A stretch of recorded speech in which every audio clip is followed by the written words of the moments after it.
Salut, c'est TechTest. Aujourd'hui, on va parler photo. La photo est l'une de mes passions, j'en fais depuis 3 ans.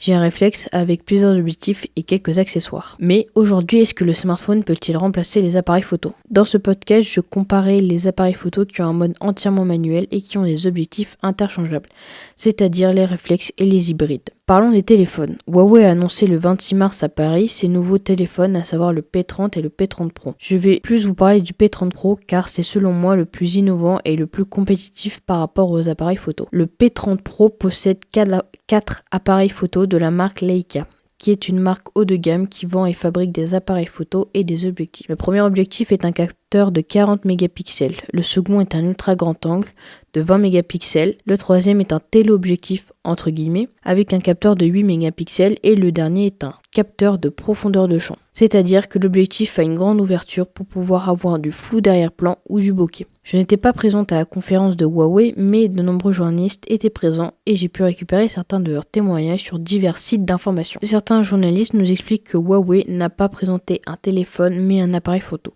Certains médias sur place estiment que ce n'est pas un smartphone mais un appareil photo, rapporte la rubrique technologie du portail chinois Sina. Certains journalistes ont pris comme exemple des séries de photos de la Tour Eiffel prises avec le P30 Pro et nous expliquent qu'ils sont très satisfaits. Cependant, on peut remarquer certaines déformations dues à la pose longue.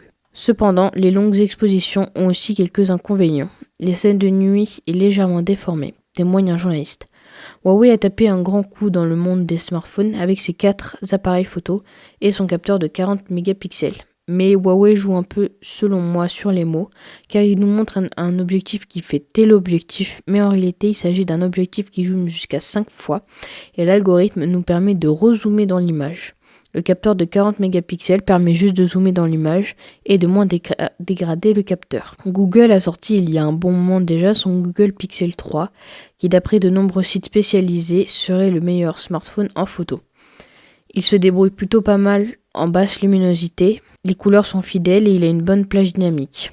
Apple aussi a frappé un grand coup avec son iPhone X, surtout avec le mode portrait qui permet maintenant d'avoir un flou d'arrière-plan ou du bokeh. Plus présent et marqué, mais surtout grâce à la bonne gestion de l'algorithme qui augmente l'effet sur les photos. Tous les téléphones que je viens de vous parler sont des téléphones haut de gamme et donc qui sont assez chers, commençant vers les 550 € pour le Pixel 3 et allant jusqu'à plus de 1000 € pour l'iPhone X et le P30 Pro. Mais ce sont des téléphones, donc ils ne servent pas qu'à prendre des photos.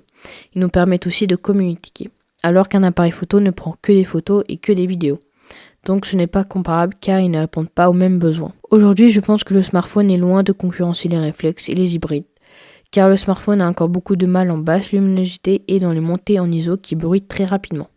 Je n'ai pas trop parlé technique ici, comme par exemple la possibilité de prendre des photos en RAW ou en CRAW, car ce n'est pas trop le sujet et que ce serait compliqué à expliquer. J'espère que ce podcast vous aura plu. Merci à tous, c'était TechTest.